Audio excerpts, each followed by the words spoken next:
大家好，我是彩虹。今天用一根红薯来做好吃的，准备一根小一点的红薯即可。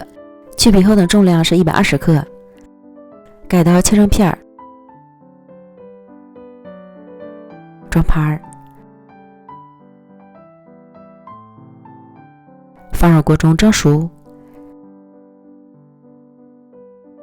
将蒸熟的红薯倒入到大碗中，压成细腻的泥。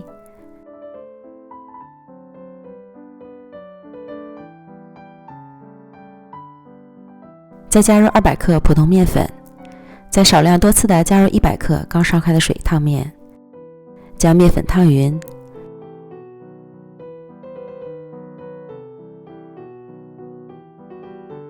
然后加入15克白糖、15克食用油，再下手揉成光滑稍软一点的面团。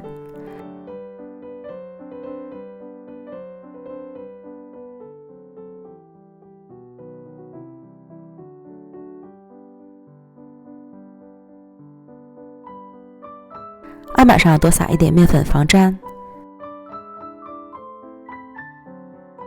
将面团擀成大薄片儿，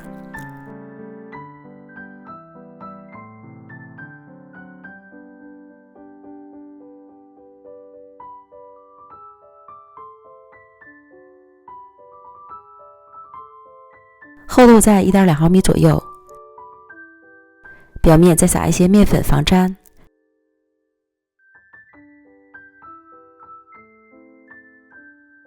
再用模具压出圆饼，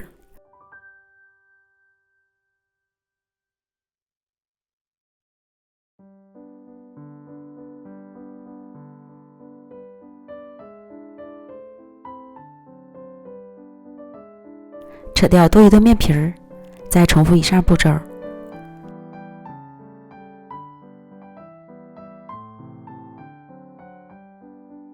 然后在小饼的中间划2刀，像这样就可以了。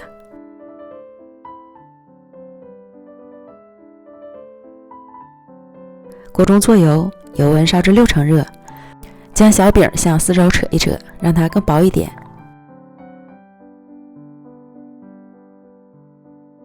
然后下入锅中，几秒钟小饼就膨胀鼓起来了。如果小饼入锅后不会迅速膨胀鼓起，就说明油温较低。等油温升高后再下锅炸，反复多翻面几次。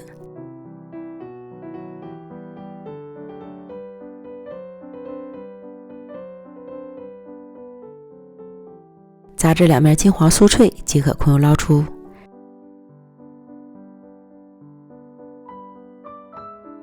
这样咱们的红薯小油馅就全部都炸好了，酥酥脆脆的，轻轻一碰就掉渣。吃起来红薯的香气浓郁，有着淡淡的甜味儿，真的是越嚼越香，比油条简单还好吃。喜欢的朋友就赶快试试吧。美食天天更新，咱们明天见，拜拜。